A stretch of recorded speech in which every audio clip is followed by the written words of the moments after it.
Hello everyone, let me introduce myself first. My name is RikaJ with student number 22111710 and 18.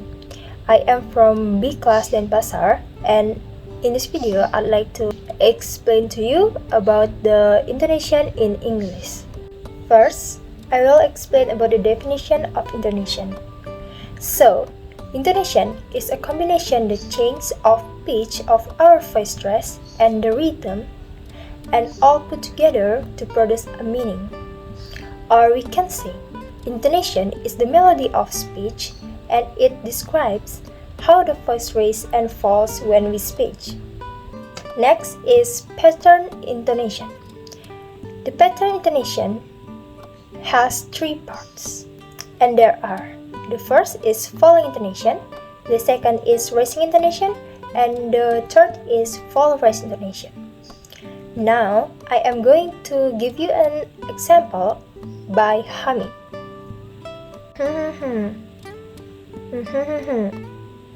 And you can hear that, yeah? And the fall at the end of this utterance. The second, you can hear a raising intonation.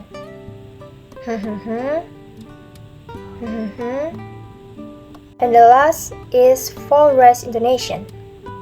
And how do we use all of this intonation in a sentence? The first is statement. In a statement, we use falling intonation or falling pattern. For example, I am going to the store. I am from Japan. So, you can hear at the end of the sentence, I using falling pattern. Okay, for the next is open question. An open question is one that cannot be answered with a simple yes or no or a single fixed response. In this section, we use 5W and 1H, 5W1H. And for example, like what, who, when, where, why, and also how. Okay, I will explain one by one. For what, we describe an object or an action. For who, we describe a person or animal or things. For when, we describe a time. For where, we describe a place. For why, describe a reason. And the last one is how, is used to describe a number or the way. For the example is, who is she? What do you do? When is your birthday? Where did she go? Why did it happen? How old are you? As you can hear at the end of the section, I am using falling intonation. Next is closed question. A closed question is the counterpart of an open question. It can be answered with a yes or no response, a single choice from a limited set of options, or a brief factual response. Closed questions are using a rising intonation or rising pattern. And for the example, are you hungry? Do you have a pencil? Have you read?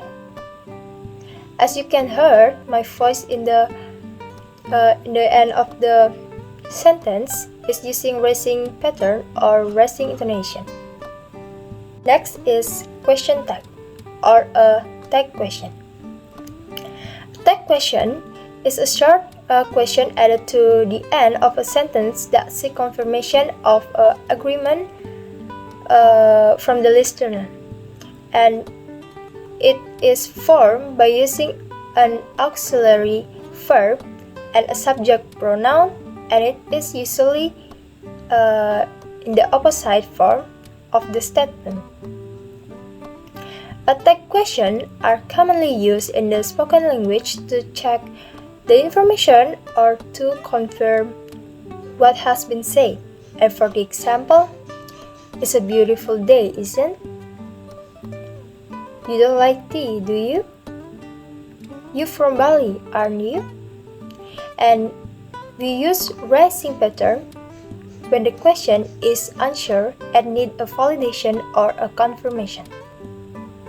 The next is falling intonation or a falling pattern. This section is not a real question or certain. For example, they're not coming to the party, are they? You've already finished your homework, haven't you? So, this part is falling intonation to express certainty or expectation. The last is list. In list, we can use two patterns, and there are falling intonation and rising intonation, where falling intonation is used if certain and rising is used to not sure and you want to confirmation. And for example, like we've got apples, pears, bananas, and orange. I like football, tennis, basketball, and volleyball. If he call, ask him to leave message. As you can hear that my voice using rising in the first and falling pattern at the last. Alright, that's all for my video explanation about the intonation in English, and I hope you can enjoy my video and understand about what I say. And thank you so much for watching.